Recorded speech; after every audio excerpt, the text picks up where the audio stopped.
কথা বলতে toilet singer, টয়লেটে বসে গুনগুন করে গান গাই, কিন্তু আমি অনেক গান পছন্দ করি। দ্যাটস ওয়াই কিন্তু আমি একদম সিঙ্গারই বিয়ে করে ফেলেছি, তো আমি একদমই গান পারি না।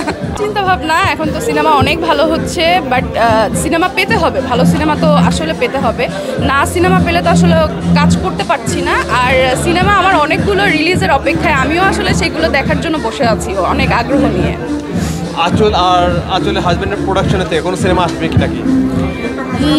আমার ইচ্ছা নেই আমার হাজব্যান্ডকে নিয়ে সিনেমা করার, এটা আমার ইচ্ছা নেই। বাট প্রচুর দর্শক বলে এবং আমার কাছের মানুষজন সবাই বলে, ইভেন অনেক প্রডিউসার এসে আমাদের বলে যে তোমরা দুইজন একসাথে সিনেমা করো। কিন্তু আমি সবসময় এটা মনে করি যে যে আমার বাস্তব জীবনের হিরো, তাকে নিয়ে আমি কখনো পর্দায় আসবো না।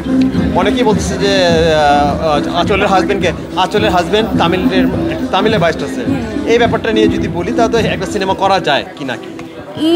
না, সিনেমা করা যায় না, এটা আমি কখনো চিন্তা করি না ওকে নিয়ে, ইভেন ও কখনো করে না। আর ও কিন্তু খুব ভালো ডিরেকশন দেয়, ওর মাথার মধ্যে সবসময় ডিরেকশনটা খুব ভালো ঘুরে হচ্ছে তামিল ব্যাপারটা। আর ওরা কিন্তু বেসিক্যালি ইন্ডিয়ান, হ্যাঁ, আমার হাজব্যান্ডরা ওদের বাড়ি কিন্তু ইন্ডিয়া, তো ওই টানটা আসলে ওর মধ্যে আছে। আর ও সবসময় কাজের মধ্যে ব্যস্ত থাকতে পছন্দ করে, ডিরেকশনের দিকটা ও সবসময় মনে করে যে তামিল থেকে কিছু আমাদের মাতাল গানটা আপনারা অবশ্যই দেখেছেন, মাতাল গানের কিন্তু ও তামিল থেকেই করার চেষ্টা করেছে, তো ডিফারেন্ট একটা লুক দিয়েছে আমাকে। তো সিনেমা করার আসলে ইচ্ছে নেই। সাইকেল গানটা নিয়ে কীভাবে ছিল?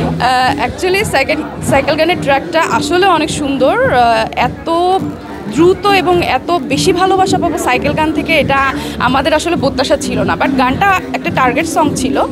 আর সাইকেল গানের শুটিংয়ের সময় সব থেকে বেশি আশ্চর্য বিষয় হচ্ছে, আমরা মালয়েশিয়াতে গিয়েছিলাম হচ্ছে 7টা প্রজেক্ট নিয়ে, 7টা গান নিয়ে। তো সাইকেল গানটা এমন একটা গান যে খুবই টাইম কম দিয়ে গানের শ্যুটটা করা হয়েছে। আপনারা গানটা দেখলে বুঝবেন যে টাইমই দেওয়া হয়নি, ধরে ধরে অন্য গানগুলো করেছি, বাট সাইকেলটা সবগুলো গানের মধ্যে সব থেকে বেশি ভিউ এবং সব থেকে বেশি